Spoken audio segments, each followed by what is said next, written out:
Meow, meow. So we'll start with the face. It's kind of the focal point here. Kitty yelling for supper, which they're so good at. I am going double speed here. It's sped up to double speed.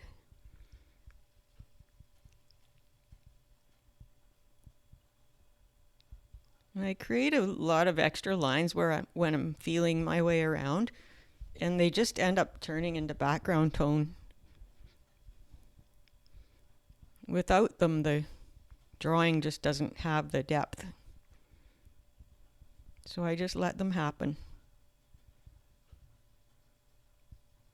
I have different ways of placing the eyes. This time I'm just kind of getting them in there where I feel they need to be, and then make sure they're in the right spot.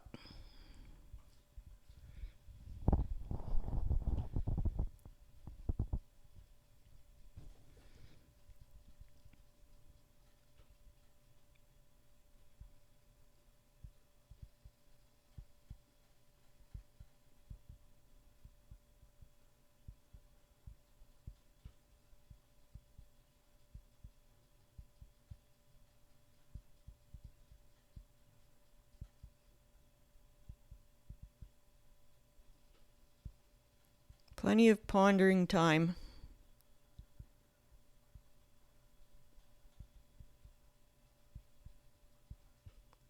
You kind of have to sink the eyes into the head. You kind of have to, the edges of the eyes kind of have to go with the shape of the structure of the head to help things look right. The corner looks a little bit up too high on the right hand eye, but we'll fix that. It's a work in progress.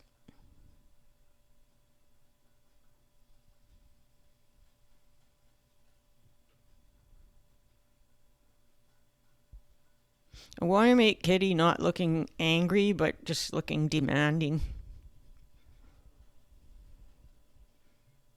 Yelling for supper. And I really like this one because it reminds me of my little Sharma. She's a tuxedo tortoiseshell, or tortoiseshell tuxedo, or however you want to say it. And she likes to yell for her supper too.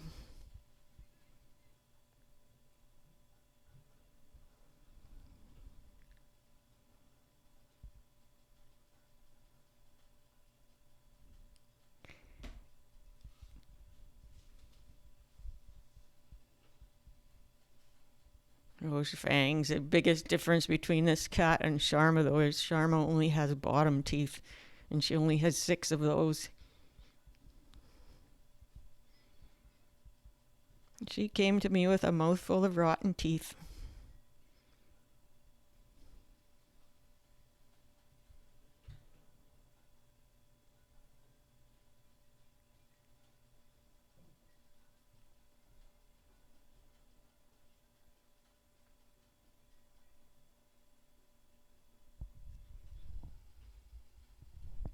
So we'll move down a bit now. Get a bit of a body in there.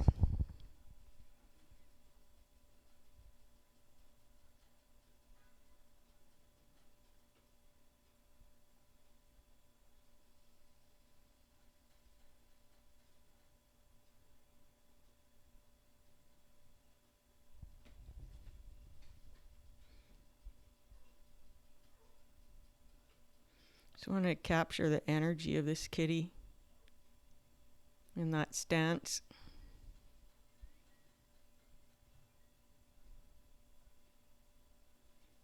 So I brought the tail back around, pointing down to the head. And the thing is, with tails, you can, you've got some shapes to play with. Kind of like a landscape painter painting clouds, you can play with the shapes. And they still look like clouds, just like if a tail curves a bit, it's still a tail.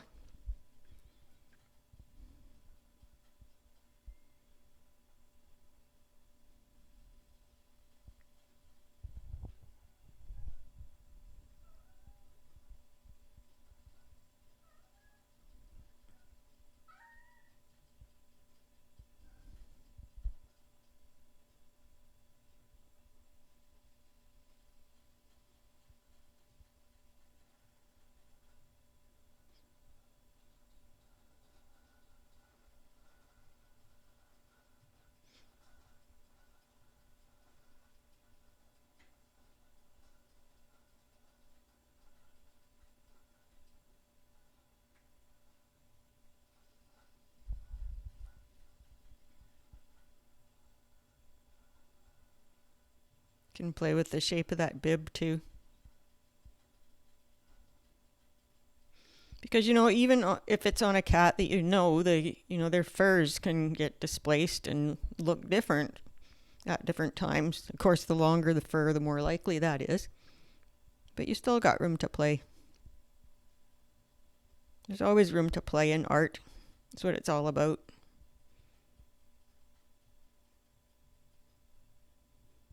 Don't want to just totally copy a photograph. Might have made that tongue look like it comes out a little bit too far. So yeah, we'll kind of push it back with darker colors.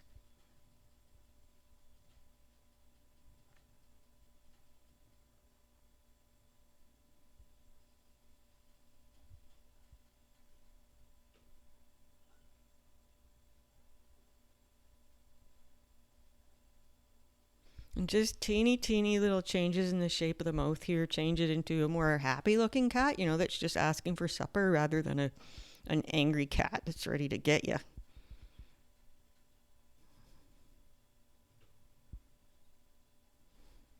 Might get you if you don't serve the supper, I guess. You never know. But they know how to manipulate us, don't they?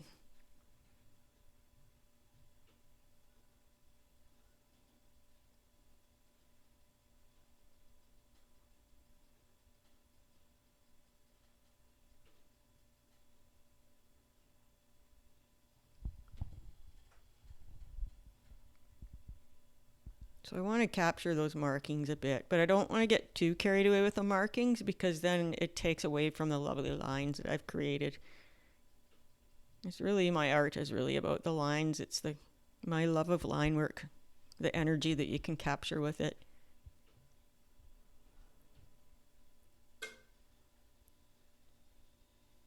So, I shaded a bit for the markings and I'll darken up some spots to create a bit of depth. But, really when it all boils down, it's just a sketch. But that being said, sketches are often my favorite art. And same with other people too. Once you take a piece of art and try to refine it perfectly and stuff, you kind of lose that life and character that you have in a sketch. That initial inspiration.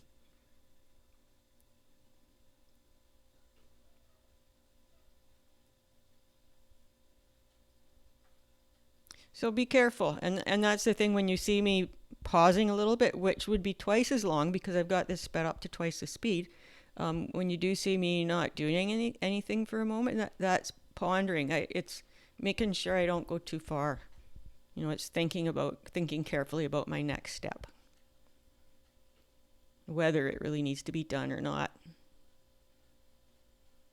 And that's one of the things I've learned the most about making videos is when I watch them again to edit them, sometimes I realize like 3/4 of the way through that, wow, I should have stopped right there. So keep that in mind.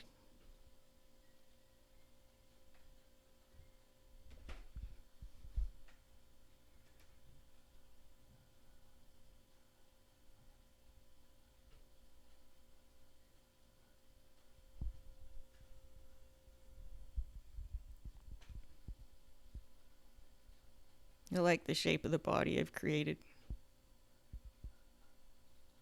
Lots of life in it.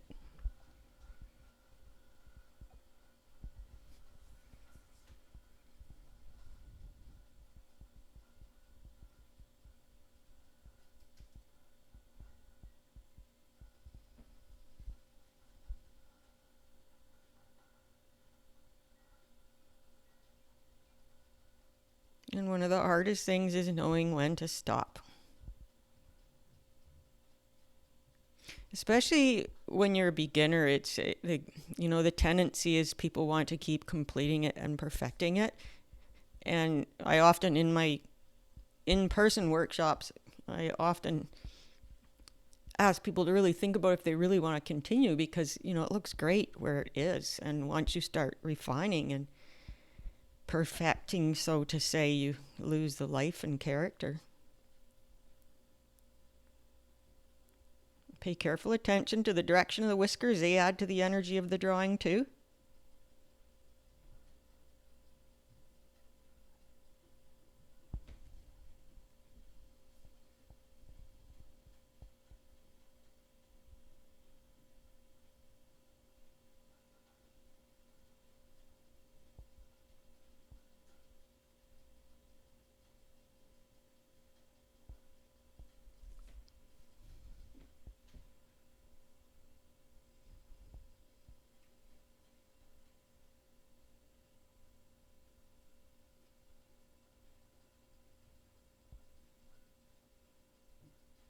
And you can add some wiggle lines too. A bit of extra life and movement. Felt like I had a bit too much there, so I use my eraser cautiously, but I also draw with my eraser.